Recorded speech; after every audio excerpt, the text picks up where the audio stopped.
C Narayana Reddy గారిని ఒక్కసారి చూడటం జరిగింది. నాకు మల్లాది సుబ్బమ్మ గారి ఒక కార్యక్రమానికి ఆయన హాజరవ్వటం ఆయన మాట్లాడటం అప్పుడు వినటం జరిగింది నాకు.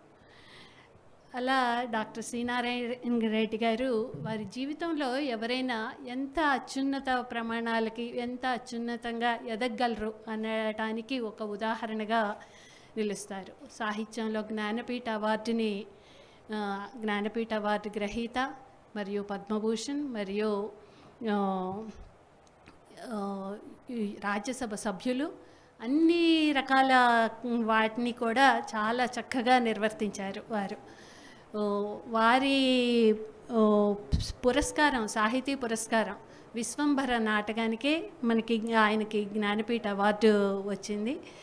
మానవుడే మహనీయుడు అని చెప్పి ఇప్పుడు ఇందాక కేవి రమణ గారు కూడా వారి అభిప్రాయాన్ని డాక్టర్ సినారే గారి అభిప్రాయాల్ని దేవుడి కంటే మనిషే గొప్ప అని చెప్పి వారు ఎలా భావించారో చెప్తూ ఉన్నారు. వారి 3000 పాటలు సాహిత్యం కంటే కూడా పాటలు జనాల్లోకి ఎంత తేలిగ్గా వెళ్తాయి సినీ గీతాలు అన్నవి అందరికీ పరిచయం అయిందే. అలా 3000 పాటలు ప్రతిదీ సూపర్ హిట్, అన్ని పాటలు సూపర్ హిట్ సాంగ్స్. వాటిని కొన్నిటిని ఆలపించి వినిపించారు ఇందాక. సురేఖమూర్తి గారు అంతకుముందు ఒక సరోజినీదేవి గారి కార్యక్రమానికి వెళ్ళినప్పుడు సరోజినీదేవి గారి మీద పద్యం పాడి చాలా అద్భుతంగా పాడారు.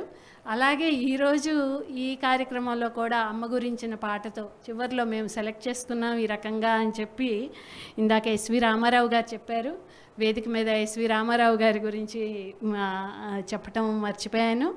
ఎన్సైక్లోపీడియా, సినీ ఎన్సైక్లోపీడియా అని చెప్పి అందరూ ఉదాహరించే ఎస్వి రామారావు గారు వారు నన్ను లంక లక్ష్మీనారాయణ గారితో పాటు కలిసి ఈ కార్యక్రమానికి పిలవటం ఇది నా అదృష్టంగా భావిస్తూ ఉన్నాను. అలాగే ఓలేటి పార్వతీశం గారి గురించి ఒక చిన్న ఇంటర్వ్యూ చూడటం జరిగింది. నిన్న వారి గురించి తెలుసుకుందాము అన్న ఉద్దేశంతో ఆకాశవాణి దూరదర్శన్లు చూసేవారందరికీ కూడా ఆయన పరిచయమేను.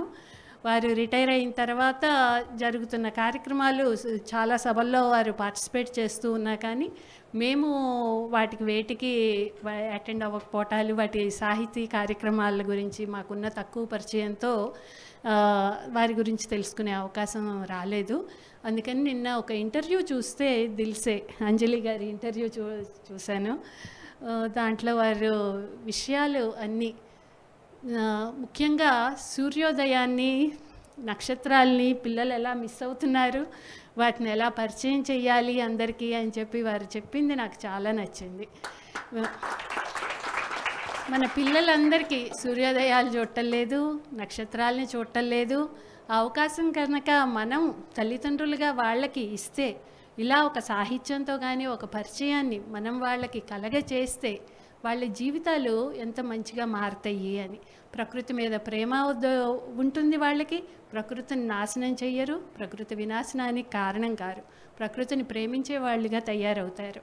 అలా ఒక మనిషిలో మంచితనాన్ని, ఒక ప్రకృతిని ప్రేమించటాన్ని, చిన్న చిన్న విషయాల్ని మన పిల్లలకి మనం ఎలా అలవర్చుకోవచ్చు, ఒక మనిషి జీవితంలో ఎంత ఉన్నతంగా చేసే పనిని చిత్తశుద్ధితో చేయటం ఎంత ముఖ్యమో డాక్టర్ సినారే గారి జీవితము మరియు డాక్టర్ ఓలేటి పార్వతీశం గారి జీవితము రెండూ కూడా విశదపరుస్తాయి.